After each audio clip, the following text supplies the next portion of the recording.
Well, the footage you just witnessed was captured at the Pothuhera railway station in Kurunegala this morning. The number of injured following the head-on collision between two trains in the morning has risen to 68. The director of the Kurunegala Teaching Hospital says that 5 of the injured are in critical condition. One of the injured is being treated in the intensive care unit of the hospital. The Rajarata number 86 express train from Vavuniya to Mathura and the number 17 direct Kerala intercity express, which departed from the Colombo Fort railway station at 6:50 this morning headed for Palay, had collided head-on at the Pothuhera railway station. The accident occurred at about 8:45 am this morning.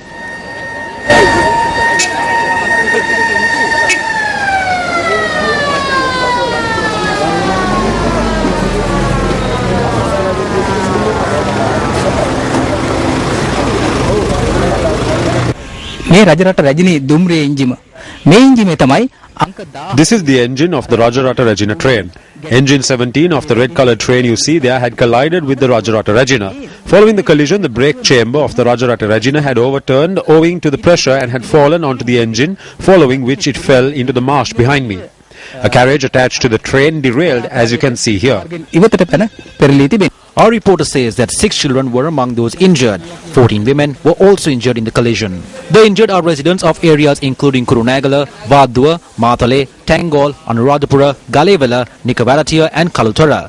Among the injured were also the engineer of the number 17 train, A.N. Rupasinghe, and his assistant. Meanwhile, our reporter says that the nursing staff of the Kurunegala Teaching Hospital were not on hand at the hospital to receive the injured patients owing to a strike action called for today. However, nurses had reported for duty about half an hour after the accident had occurred. Everyone has come together to help the patients. We are doing the best we can to save the patients. None of the patients have been transferred to other hospitals. General Manager of Railways, BAP R.A. Ratna, also visited the scene of the collision today to make inquiries.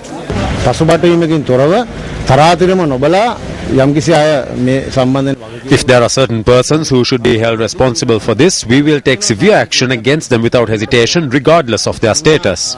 There is evidence we can see with our own eyes at present. It is evident that the train had proceeded without a signal being given.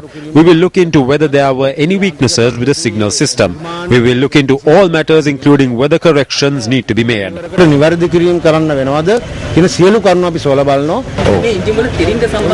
There were statements made regarding the brakes of the engines. Do you think there may have been faults with the engines?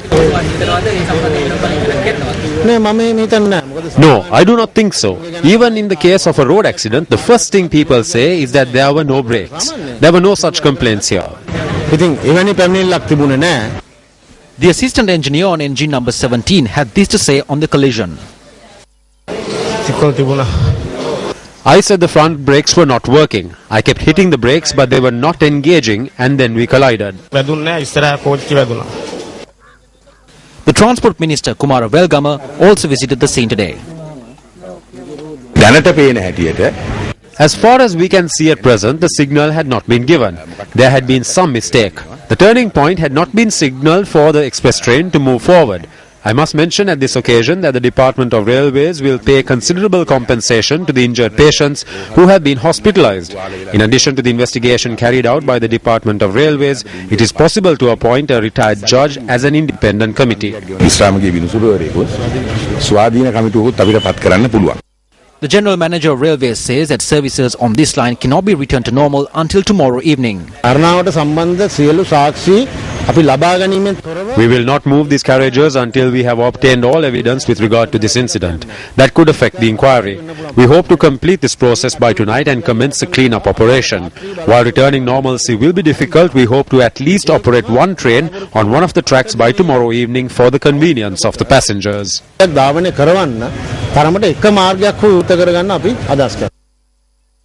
Meanwhile, railway trade unions charged that there was no underguard on board engine 17 accompanying the guard. When a train with more than 8 compartments is travelling, there is a law that a guard as well as an underguard should be aboard the train. This train had 12 compartments and only one guard was on board. We see this as a violation of that law. විධි ක්‍රමය අනුගමනය නොකිරීමක් ලෙස අපි දකිනවා. Our reporter says that security officers of the Department of Railways, the police, army and special task force are providing security at the scene of the collision.